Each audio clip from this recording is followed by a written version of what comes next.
Hey, what's up, and welcome back to Interpreting the Stars, where today we're bringing it back to the world of James Bond 007 with the 12th film in the series, For Your Eyes Only.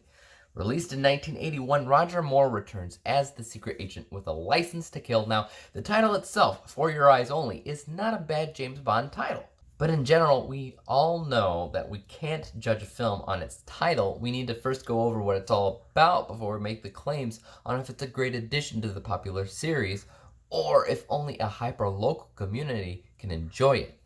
Let's get cracking. This review is brought to you by the word of the day, hyper-local, relating to or focusing on matters concerning a small community or geographical area. For Your Eyes Only takes James Bond on a dangerous journey to retrieve a device that can control a nuclear submarine and force it to attack its own city or really any other target in the world. The mission becomes more difficult when the man responsible for tracking the device is killed and the trail becomes dangerously close to getting cold. So in a word, this is one of the most lackluster James Bond films I have ever seen, and as much as it pains me to say, the fault does not lie on Roger Moore's shoulders.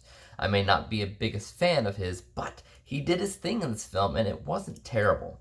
Honestly, the only problem that Roger Moore has with this movie specifically is the fact that he's getting older and older. He's not a young, attractive secret agent anymore. Now he's just kind of turning into an old creeper, especially since the girls always stay the same age, and he gets older and older. Now, the problem lies much more with the story at hand, which just is not interesting. First of all, it's about a MacGuffin, which is already a weak plot device, but they often use MacGuffins in the series. Surprisingly, they made an already weak plot device weaker by making it uninteresting. Some kind of remote control for a nuclear whatever. It doesn't matter. It doesn't matter because nobody cares what he's trying to find, not in the least bit. Not once do I ever feel any kind of sense of urgency into Bond's mission. The more that I watched this movie, the more that I discovered what exactly it is, which was basically one big fan service event after the next. Now, I don't want to spoil you, but I will give you an example. This film opens up on a cemetery, and James Bond is visiting the grave of his late wife. A big shout out to On Her Majesty's Secret Service.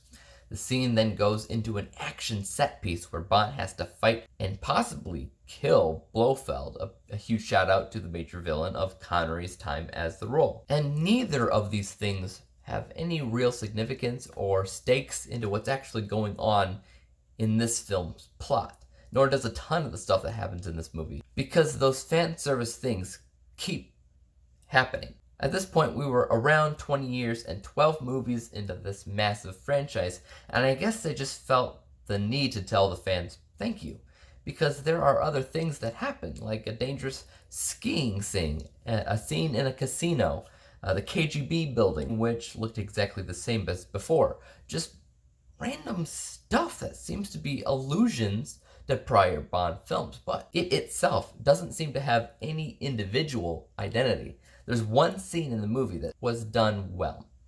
One, there's a rock climbing sequence in the film that has a good sense of rising tension in its atmosphere, and yet it's still nothing that I think many people will remember at the end of the day, because a majority of everything that happens in this movie is boring. That's just something that you can't escape from. If you're somebody that likes fan service, you might actually enjoy this movie, especially if you've seen all of the Bond films up to this point. But if you haven't, and you aren't, then I highly doubt anybody would really care to watch it.